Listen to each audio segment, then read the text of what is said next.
মানবতার সেবায় আরও এক গুরুত্বপূর্ণ উদ্যোগ রক্ত দিন, জীবন বাঁচান। এই বার্তাকে সামনে রেখে বিশ্ব রক্তদাতা দিবস উপলক্ষে বিশেষ রক্তদান শিবিরের আয়োজন করল বিধাননগর শ্রমজীবী ট্রাস্ট। রক্তের অভাবে যাতে কোনো প্রাণ হারিয়ে না যায় সেই লক্ষ্যেই এই উদ্যোগ।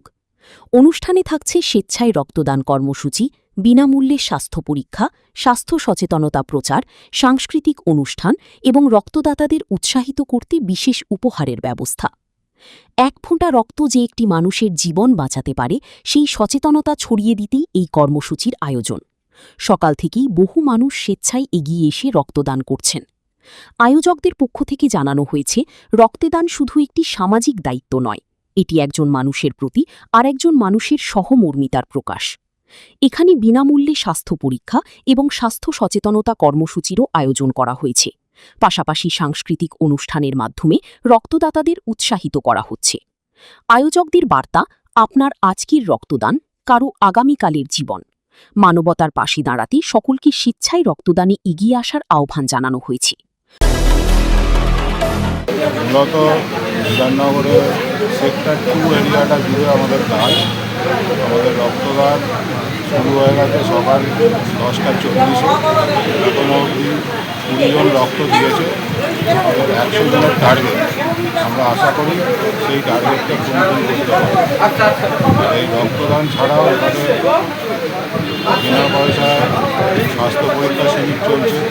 তার সাথে আমাদের একটা নতুন হেলথ স্কিম আমরা এনেছি, এটা গিগ ওয়ার্কার্সদের জন্য, যাদের সারা বছর সিএসএ বলে একটি সংস্থা আছে, তাদের ল্যাব টেস্ট করে এবং ডাক্তার বসে, সেখানে তারা অনেকটাই ছাড় পাবে আমাদের হেলথ কার্ডের মাধ্যমে। যদি তারা ওখানে যায়, সেখানে একটা হেলথ কার্ড আমরা তৈরি করে দিচ্ছি।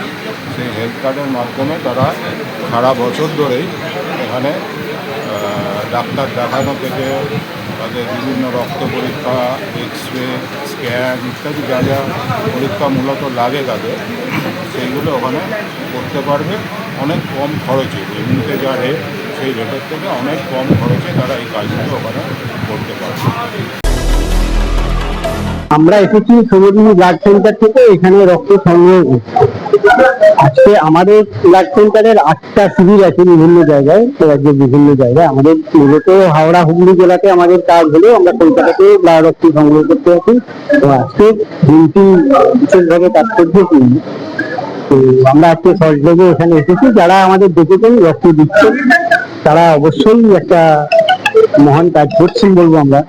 আপনারা জানেন যে রক্ত অন্য কোনোভাবে কোনো কারখানায় তৈরি করা যায় না। রক্ত একমাত্র মানুষ দিলে তবেই সেখানে রক্তের যোগান দেওয়া সম্ভব।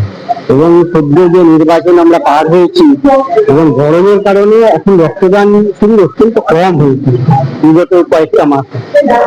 ফলে একটা রাজ্য জুড়ে একটা ভয়ঙ্কর রক্তের সংকট তৈরি হয়েছে। যদিও শ্রমজীবী ব্লাড ব্যাংক প্রচুর বন্ধু বান্ধব এবং আমাদের বহু সংগঠন আমাদের সঙ্গে থাকার জন্য আমরা চেষ্টা করেছি এই ঘাটতিটা পূরণ করার এবং যথাসম্ভব সেটা করে। তো আমাদের একটা বিশেষ আবেদন ছিল যে আপনার এলাকায় রক্তদান শিবির করুন। সেই আবেদনে সারা দিয়ে এখানকার বন্ধুরা এগিয়ে এসেছেন এবং আজকে রক্তদান শিবিরটা হচ্ছে, তাদের অসংখ্য ধন্যবাদ। 50 জন রক্ত দেওয়ার কথা আছে এখানে। আর আমাদের মোট 8টি জায়গায় শিবির হচ্ছে। 8টা শিবিরতে আমাদের প্রায় 500 ইউনিট রক্ত পাওয়ার কথা আছে। এখন কতজন যায়, কতজনকে পাওয়া যায়, সেটা পাওয়ার পরে বোঝা যায়। আমাদের এই রক্তদান শিবির আমরা প্রতিবারই করি। আজকে ওয়ার্ল্ড ব্লাড ডোনার ডে, সেই জন্য আর গরমের সময় তো গরমে রক্ত স্কেয়ারসিটি হয়, সেটার জন্য আমাদের এই চেষ্টাটা প্রতি বছরের জন্য। এবং এখানে স্থানীয় মানুষ এবং আশেপাশের জায়গা থেকে মানুষজন আসেন। তো এখনো পর্যন্ত সকাল থেকে ভালোই চলছে। বিধাননগর শ্রমজীবী ট্রাস্ট প্রত্যেক বছরই এই ধরনের রক্তদান শিবির এবং স্বাস্থ্য পরিষেবা দেওয়ার ক্ষেত্রে শ্রমজীবী মানুষের জন্য যা যা করার আমরা চেষ্টা করে আসছি। আমাদের ক্ষমতা খুব সীমিত ক্ষমতার মধ্যে কোভিড পিরিয়ড থেকেই বিধাননগর শ্রমজীবী ট্রাস্ট শ্রমজীবী মানুষের সেই সময় অন্ন সংস্থান করার চেষ্টা, পরবর্তীকালে বিভিন্ন সময় বস্ত্র বিতরণ, শীতকালে কম্বল, যখন ম্যালেরিয়ার সময় মশারি বিতরণ, প্রত্যেকটা কাজই চলে আমাদের। আজকে তারই একটা পার্ট হিসেবে এখানে আমরা প্রায় 100 জনের চেষ্টা করব এই প্রচন্ড গরমে রক্ত সংকটের সময় রক্ত সংগ্রহ করে ব্লাড ব্যাংকের কাছে তুলে দেওয়ার। এটা আমাদের চেষ্টা, এটা আমরা আন্তরিকভাবে চেষ্টা করতেই থাকি সবসময়। না, এমনিতেই গরমকালে এই সময় একটা রক্তের সংকট দেখা যায়। আমাদের বিভিন্ন সময় বিভিন্ন মানুষ আমাদের কাছে কার্ডের জন্য যখন আসেন, ব্লাড ব্যাংকগুলোতে রক্ত কম পাওয়া যাচ্ছে বলে বলেন। তাই জন্য আমরা চেষ্টা করি এই প্রচন্ড সংকটের সময় ব্লাড ডোনেশন ক্যাম্পগুলো অর্গানাইজ করা। আমাদের সমস্ত বিভিন্ন ছেলেমেয়েরা আছে, চাকরিজীবী ছেলেমেয়ে, তাদের ব্যস্ততার মধ্যেও এসে আজকের দিনটায় এই রক্তদানটা করে যায়। সল্টলেক থেকে ক্যামেরায় অশোক পাইক, নিউজ কলকাতা 24।